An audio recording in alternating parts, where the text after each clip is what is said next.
ఉండండి, నలుగురికి ధైర్యం చెప్పండి.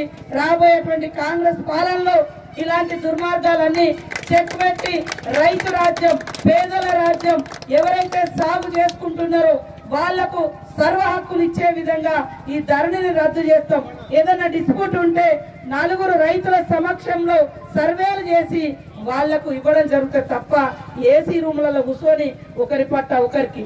ఇవాళ చూస్తే రైతు బంధు, దున్నలోళ్ళకు రైతు బంధు, గుట్టలు పట్టా ఉంటే పెట్టుబడి, ఈడ కష్టపడి పంట తీస్తే రైతు బంధు లేదు, పట్టా లేదు. ఇట్లాంటి ఆగడాలు. ఒక్కొక్క మంత్రికి ₹1 కోటి వస్తుంది. ఇవాళ కరెంటు బిల్లులు విపరీతంగా ఇళ్లలో ఉండే వాటికేమో కరెంటు బిల్లులు పెంచారు. ఓకే, చిన్న సన్నకారు రైతులకు ఇవ్వండి, ఒక మాజీ రైతులకు ఫ్రీ కరెంట్ ఇవ్వండి.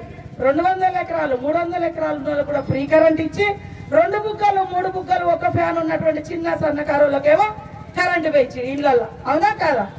కరెంటు నష్టం వచ్చిందంటే దాని భారం అంతా పేదోళ్ళ మీద. ఇవాళ ఎర్ర బస్సు ఎక్కుతానంటే పేదోళ్ళందరూ ఎక్కుతారు, వాటి రేట్లు పెంచే.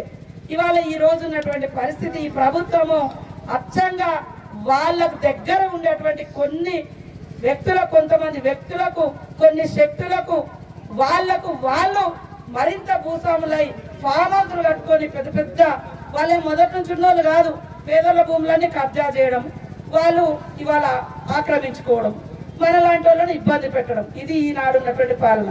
ఆనాటి ప్రభుత్వం ఏమో ఎక్కడ భూమి అంటే అక్కడ ప్రజలకు వచ్చేది.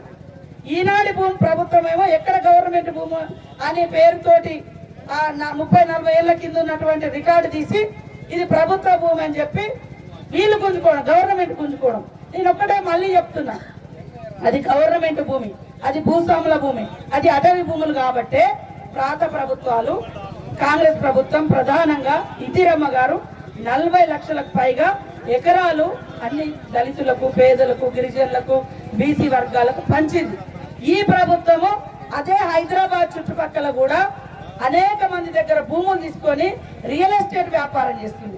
ఎక్కడ టౌన్ పక్కన గవర్నమెంట్ భూమి అని ఉంటే అది తీసుకొని ల్యాండ్ పూలింగ్ పేరుతోటి వెంచర్లు చేస్తుంది. నువ్వు వ్యాపారం చేస్తే నువ్వు పేదల భూములు తీసుకొని వ్యాపారం చేస్తావా?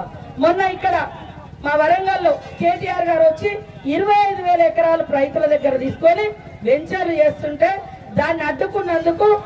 హాయ్ ఫ్రెండ్స్, మా టుడే టుమారో యూట్యూబ్ ఛానల్ చూస్తున్నందుకు చాలా థ్యాంక్స్. మరిన్ని లేటెస్ట్ వీడియోస్ కోసం వెంటనే సబ్స్క్రైబ్ చేయండి. అలాగే ఈ బెల్ ని కూడా రింగ్ చేసేయండి.